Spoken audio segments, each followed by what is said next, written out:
আন্তর্জাতিক অপরাধ ট্রাইব্যুনালে আছেন সহকর্মী সাবরিনা মজুমদার। সরাসরি যুক্ত হচ্ছেন তিনি। সাবরিনা, জুলাই গণহত্যা মামলায় সাক্ষ্য গ্রহণের ব্যাপারে কি তথ্য আছে জানাবেন।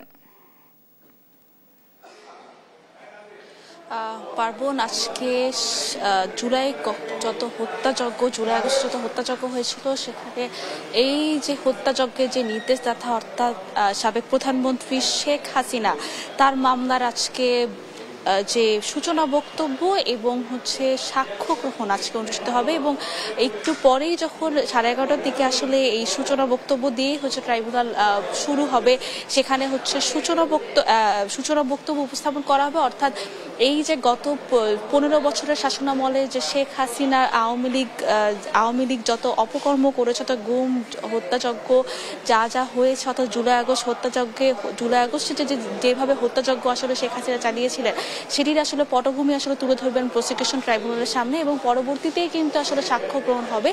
এবং ইতোমধ্যে আমরা জানতে পেরেছি যে জুলাই আহতদের মধ্যে 2 জন আজকে সাক্ষী দিতে আসবে। তবে ইতিমধ্যে এই যে মামলা, অর্থাৎ শেখ হাসিনার মামলা, যেখানে শেখ হাসিনা, আহজ্জামান খান কামাল এবং সাবেক আইজিপি চৌধুরী আব্দুল আল মামুন ছিলেন, সেখানে কিন্তু রাজসাক্ষী চৌধুরী আব্দুল আল মামুন হয়েছেন এবং তিনি বলেছেন যে এখানে সত্য উন্মোচন করা হবে। অর্থাৎ আজকে কিন্তু ইতোমধ্যে ট্রাইব্যুনালে তাকে হাজির করা হয়েছে এবং তিনি আজকে হাত করা ছাড়া এবং হেলমেট ছাড়া এসেছেন। এবং একটু পরেই ট্রাইব্যুনালে তাকে নেওয়া হবে এবং তারপরে কিন্তু সূচনা বক্তব্য দিয়ে শুরু হবে। এবং আরেকটি যেটি বিষয় জানিয়ে দিতে চাই যে এটির দিকে কিন্তু আজকে পুরো দেশ তাকিয়ে আছে যে আজকে সূচনা বক্তব্য কিন্তু সরাসরি সম্প্রচার করা হবে। অর্থাৎ ট্রাইব্যুনালে যেভাবে শেখ হাসিনা, সাবেক প্রধানমন্ত্রী শেখ হাসিনা এই 15 বছরের শাসনামলে যেভাবে গুম, খুন, হত্যাযজ্ঞ চালিয়েছে, জুলাই আগস্টে যেভাবে অপকর্ম করেছে, যেভাবে জুলাই আগস্টে ছাত্রদেরকে নির্দেশ দিয়ে, হুকুম দিয়ে এবং ইন্ধন দিয়ে যেভাবে ছাত্রদেরকে হত্যা করেছে, বিভিন্ন মানুষ 1400 প্রাণ হারিয়েছে এখানে, এই যে পটভূমি সেটি তুলে ধরা হবে এবং সেটি কিন্তু পুরো দেশ আজকে দেখবে, অর্থাৎ সাক্ষী হবে। তো এখন পর্যন্ত শুনানি শুরু হয়নি। ইতোমধ্যে প্রসিকিউশন একটু আগেই ট্রাইব্যুনালে গিয়েছে, বিচারপতিরা একটু পরেই বসবে। অর্থাৎ 11:30টার দিকে এই সূচনা বক্তব্য দিয়ে আজকে ট্রাইব্যুনালের যে বিচার কার্যক্রম সেটি শুরু হবে।